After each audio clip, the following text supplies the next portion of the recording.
This is what failure looks like. The words echo across the dining room. 20 tables, crystal glasses catching candlelight.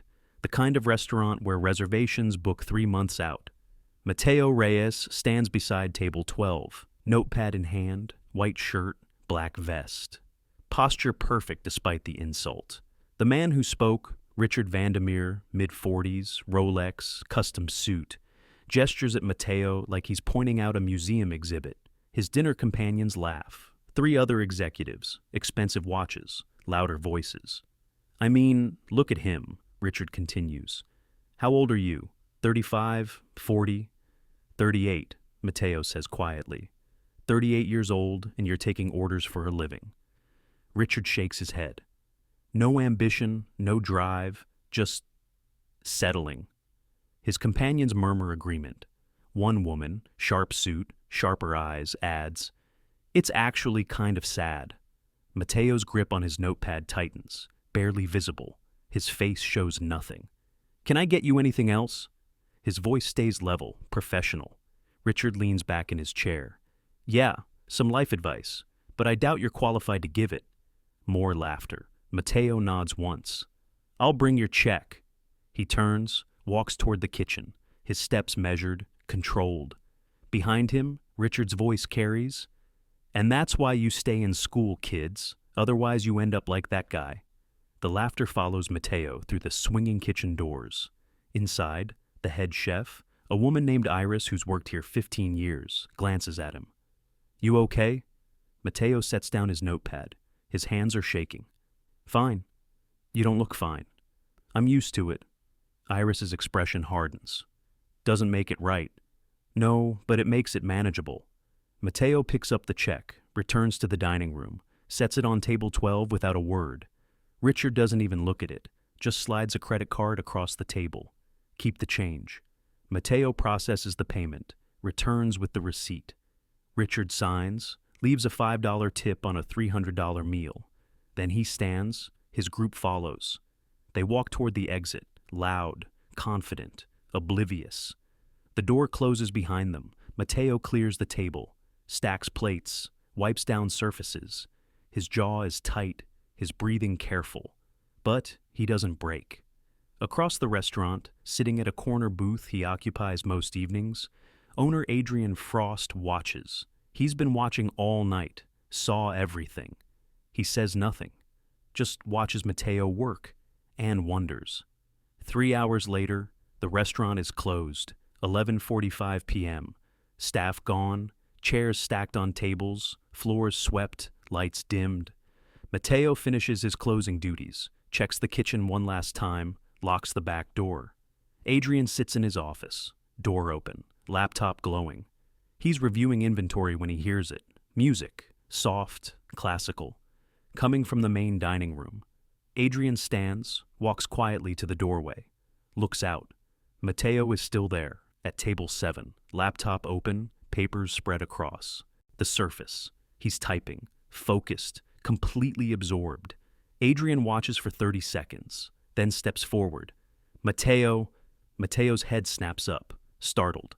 "Mr. Frost, I'm sorry. I thought you'd left." "I'm still here." Adrian gestures to the table. "What are you working on?" Mateo hesitates. Then, "Nothing important." "Doesn't look like nothing." Silence. Adrian walks closer, glances at the laptop screen, sees pages of text, formatted like a manuscript, sees handwritten notes in margins, sees a stack of printed pages covered in red ink edits. "Are you writing something?" Mateo's face flushes. "Yes." "What is it?" "A novel." The word lands between them. Unexpected. Adrian sits down across from him. "How long have you been working on it?" 4 years. 4 years? Adrian leans back. "And you work on it here, after your shifts?" "The restaurant is quiet at night, no distractions, and—" Mateo trails off. "And what?" "And I can't afford a laptop at home. My daughter needs it for school, so I come here, use the Wi-Fi, work until I'm too tired to type." Adrian is quiet for a long moment. "How often?" "Every night." "Every night you work here, you stay after closing to write?" "Yes." "For 4 years?" "Yes." Adrian stares at him. "Does anyone know?" No, not your family. My daughter knows I'm writing something, but she doesn't know how much time I spend on it. Why keep it secret? Mateo looks away. Because people don't take it seriously. They hear, I'm writing a novel, and they think it's a hobby, a fantasy. They don't see the work. Is it finished? Almost. Maybe 2 more months. Adrian nods slowly. Can I ask what it's about? Mateo's shoulders tense, then relax slightly. It's about a man who loses everything, his career, his family, his identity, and how he builds a new life from nothing. How he learns that success isn't about status. It's about character, purpose. The words hang in the air. Adrian's expression shifts. That sounds personal. It is. How personal? Mateo meets his eyes. It's my story, mostly. 10 years earlier, Mateo had been 28 years old, corporate attorney, mid-sized firm, 6-figure salary, corner office. The trajectory everyone said meant success. His wife, Nicole, had been proud. His parents had been proud. He'd been proud. Then his daughter, Sophia, was born. Premature, complications. 3 months in NICU. Medical bills that insurance barely touched. Mateo had taken time off, used all his leave, then unpaid leave. His firm had been understanding at first, then impatient, then cold. They'd let him go 6 months after Sophia came home. Performance issues, they'd said, not meeting billable hours. He'd sent out resumes, gotten interviews. But 6 months unemployed in a competitive market meant explanations, questions, doubt. No one hired him. The savings evaporated. The house went into foreclosure. Nicole's resentment grew into something neither of them could ignore. She'd left when Sophia was 2. Moved back to her parents' place. Filed for divorce. Mateo got custody. Partial support. Not enough. He'd taken the first job he could find. Waiting tables, night shifts. Tips barely covered rent and childcare. For 8 years, he'd survived. Raised Sophia. Worked doubles when he could. Slept 4 hours a night. And somewhere in that survival, he'd started writing. Not for publication, not for recognition. Just to process. To make sense of what his life had become. The processing turned into pages. The pages turned into chapters. The chapters turned into something that looked like a book. And Mateo kept writing. Because it was the one thing that was his. The one space where he wasn't failing, wasn't struggling, wasn't judged. Now, Adrian sits across from Mateo in the empty restaurant. Can I read it? Mateo's eyes widen. What? Your novel. Can I read it? Why?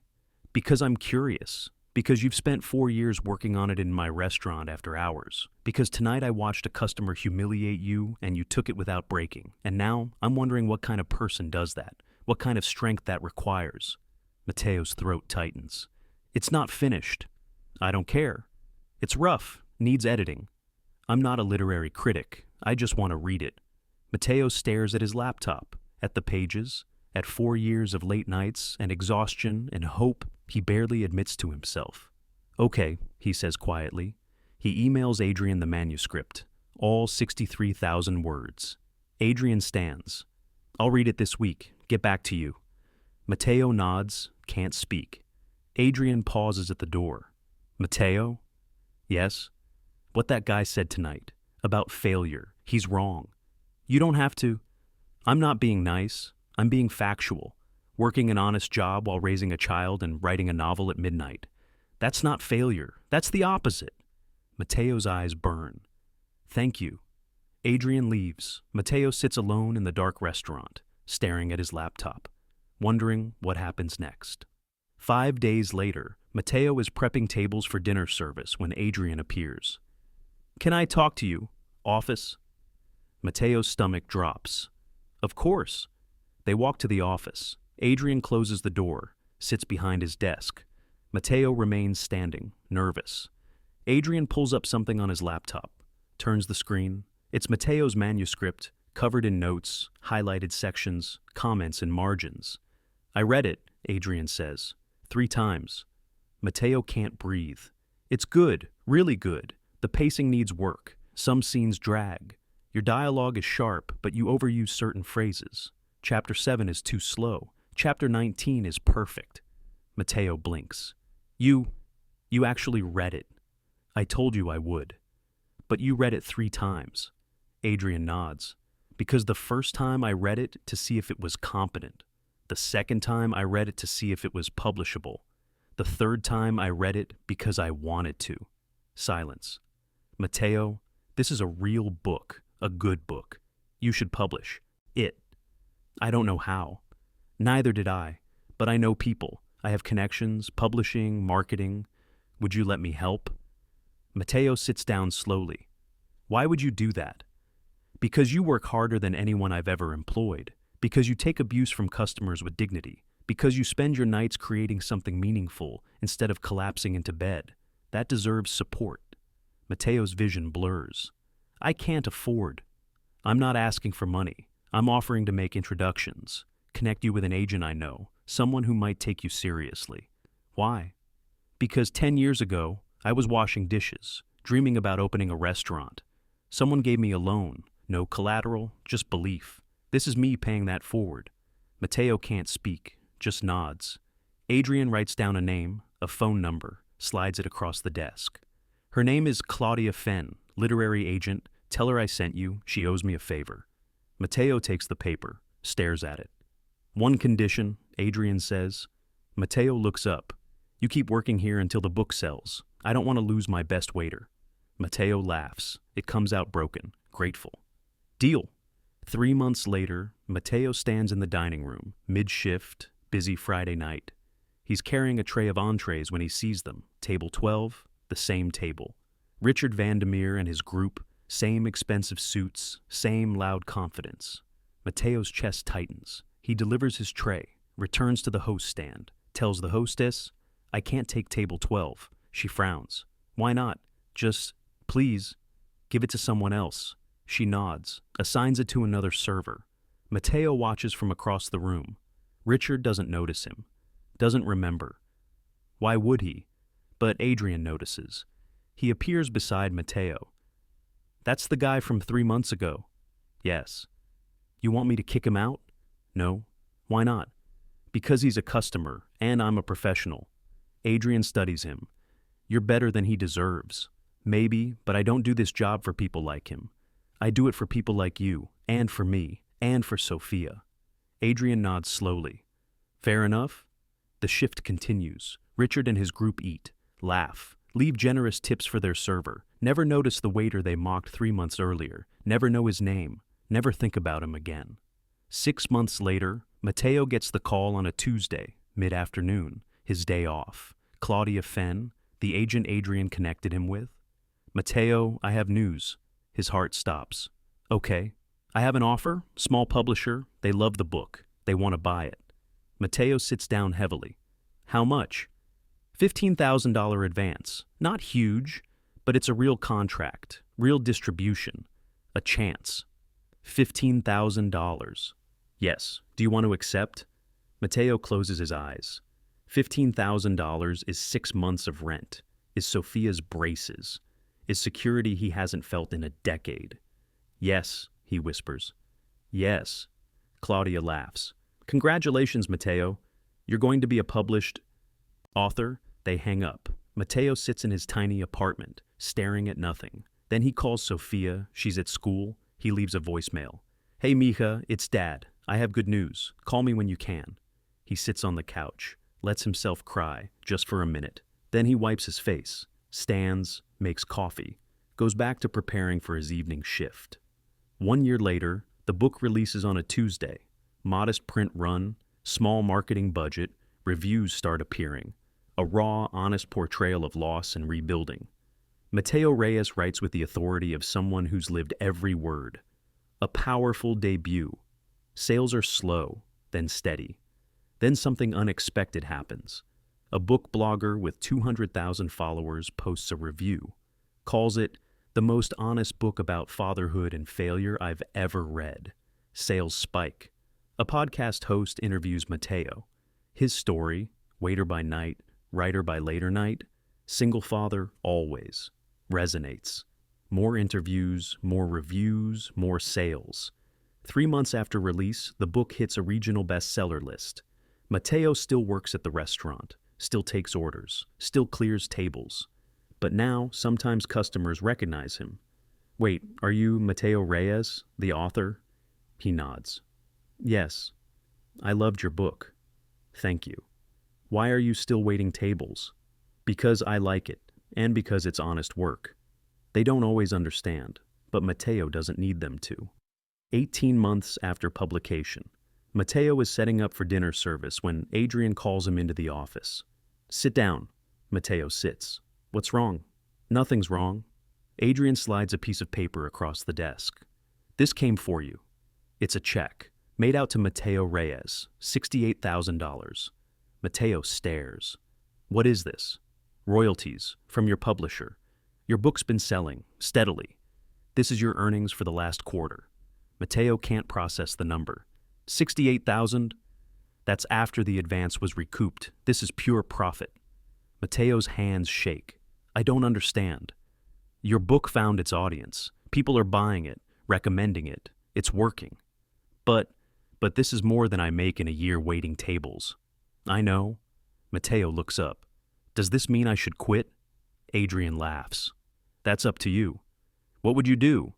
Honestly, I'd keep working. Not full-time, maybe, but enough to stay grounded, enough to remember where you came from. Mateo nods slowly. That's what I want to do. Then do it.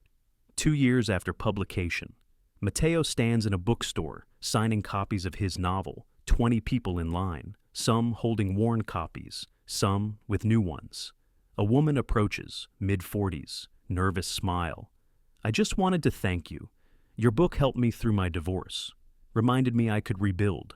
Mateo smiles. I'm glad it helped. A teenager next. My dad gave me this. He said it reminded him of his life. We hadn't talked in years, but this book, it opened something. That means everything. Thank you for telling me. The line continues, each person carrying a piece of themselves, each person finding something in Mateo's words. At the end of the line, Richard Vandermeer, Mateo freezes. Richard steps forward, sets down a copy of the book. I'd like you to sign this. Mateo's voice is tight. Do you remember me? Richard looks confused. Should I? We've met before, about 3 years ago, at a restaurant. Recognition doesn't dawn. Richard just looks puzzled. Mateo realizes he was invisible then, completely forgettable. Never mind, Mateo says. He opens the book. Who should I make this out to? Richard. Mateo writes, to Richard. Success is built in the quiet moments when no one's watching. M.R. He slides the book across. Richard reads it, nods. That's profound. Thank you. He walks away. Mateo watches him go, feels nothing, no anger, no vindication, just peace. 3 years after publication. Mateo reduces his restaurant shifts to 2 nights a week, not because he needs the money, because he wants the connection, the groundedness. His second book is in edits. His third is outlined.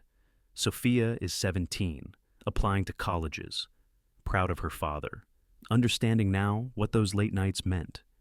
One evening, Mateo is finishing a shift when a young waiter approaches, 23, new hire, nervous energy. Mr. Reyes? Just Mateo. Can I ask you something? Sure. I'm trying to make art, photography. But I work 50 hours a week and I'm exhausted and people keep telling me I'm wasting my time, that I should be realistic. Mateo sets down his tray. What do you do with your exhaustion? The kid blinks. What? When you're too tired to work, too tired to shoot photos, what do you do? I don't know. Sleep? Wrong answer. Mateo smiles gently. You work anyway, not every night, not until you collapse, but consistently, relentlessly, because art doesn't care about your energy level, it cares about your commitment. The kid nods slowly. Is that what you did? Every single night for 4 years, after shifts like this. I wrote until I couldn't see the screen. Then I'd sleep 4 hours and do it again. And it worked, eventually, but it only worked because I didn't stop. The kid's face changes, hope mixing with determination. Thank you. Don't thank me. Just do the work. The kid nods, walks away. Mateo watches him go, sees himself 10 years younger, sees the same hunger, the same fear, the same stubborn refusal to quit. Dead-end jobs don't exist. Only dead-end thinking. Every role, every position, every moment of honest work is an opportunity to build character, demonstrate integrity, and pursue something meaningful in the margins. Success isn't about the title on your business card or the admiration of strangers. It's about the quiet discipline you maintain when no one's watching, the dreams you refuse to abandon despite exhaustion, and the person you choose to become regardless of circumstances. The world will always have people who judge you by your job title, your income, your visible achievements. Let them. Your worth isn't determined by their limited vision. It's determined by your commitment to doing what matters, even when it's hard, even when it's invisible, even when every voice around you says to give up. Keep working, keep building, keep believing in what you're creating in the darkness. That's where real success lives. If you believe in the power of quiet persistence and refusing to be defined by other people's narrow definitions of success, hit that subscribe button. Comment which moment hit you hardest. Was it Mateo's discipline, Adrian's unexpected support, or the final encounter with Richard? Like this video if you've ever been underestimated because of your job title. Tell me where you're watching from, and remember, the person taking your order, cleaning your office, or working the night shift might be building something extraordinary in the hours you never see. Respect everyone. Every job matters. Every dream deserves a chance. Now, go build something that matters to you, no matter who's watching.